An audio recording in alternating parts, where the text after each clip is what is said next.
Ասեն, որ ձկների համար է բարենպաստ լինելու, արդեն փոփոխությունները անցնում են, Սատուրնը, Նեպտունը արդեն իսկ գտնվում են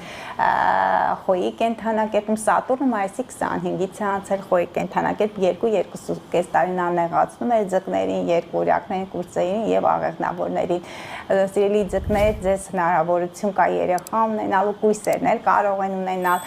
եթե ձկները բնական ճանապարհով, ապա կույսերի մոտ հնարավոր է, եթե առողջական խնդիրներ ունեք, ուղղակի ձեզ մոտ ոչ բնական ճանապարհով կարող եք ունենալ ձեր երազանքի երեխային։ Սիրելի հետևորդներ, փորձեմ ձեզ մոտակա կարևոր մոլորակային դիրքերի մասին տեղեկացնել։ Մայիսի 25-ին 2025 թվականի Սատուրնը արդեն 2.5 տարի նա գտնվում է ձկների կենդանակերպ, մուտք գործեց Խոյի կենդանակերպ, ժամանակավոր նա Խոյի կենդանակերպում լինելու է մինչ սեպտեմբերի 1-ը եւ սեպտեմբերի 1-ից ժամանակավորապես կրկին ետ կդառնա ձկների կենդանակերպ եւ վերջնական վերադարձը, երբ որ նա կսկսի արդեն իր բնակավայրը, ժամանակավոր բնակավայրը համարել Խոյի կենդանակերպը, դա 2026 թվականի փետրվարի 14-ից է։ Ինչ է տալիս Սատուրնը, տալիս է սահմանափակումներ, կարգ ու կանոն, նա վերջին 1 տարի Նեպտունի հետ միասին գտնում էին ձկներում, նա չէր կարողանում կառավարել, Նեպտունը գիտեք ղեկավարն է ձկների, իրականությունից կտրում է, ձկները գիտեն, որ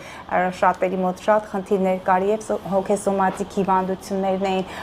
ակտիվացել եւ հոգեկան տարբեր այդ խնդիրներ կային, հոգեպես վատառողջ էին նրանք, ընկճված էին, ընկճախտ կար։ Ի վերջո Նեպտունը եւ Սատուրնը արդեն իսկ գտնում են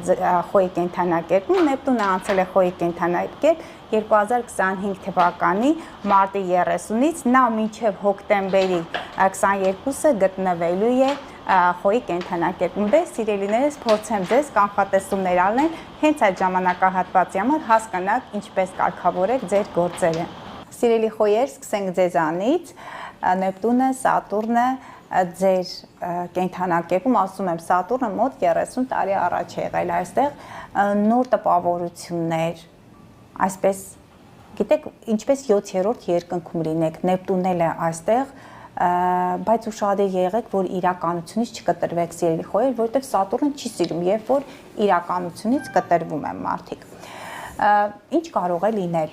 պետք է նոր գործեր սկսեք, հանեք ձեր վարդագույն ակնոցները, կյանքի նոր փուլ եք մտնում,